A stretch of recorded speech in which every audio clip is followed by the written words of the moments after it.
С спомени наметнах си душата, но скитницата не можах да спра.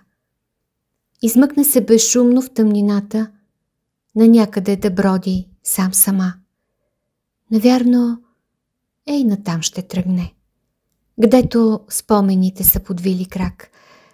До стария чемшир ще спре за малко, на столчето от 3 крако ще приседне пак.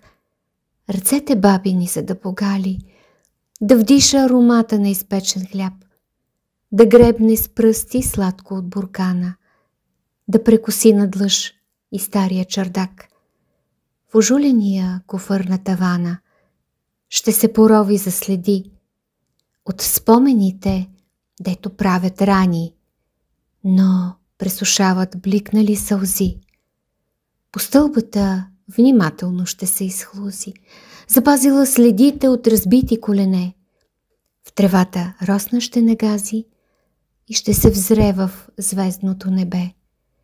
Ще вдиша аромата на земята.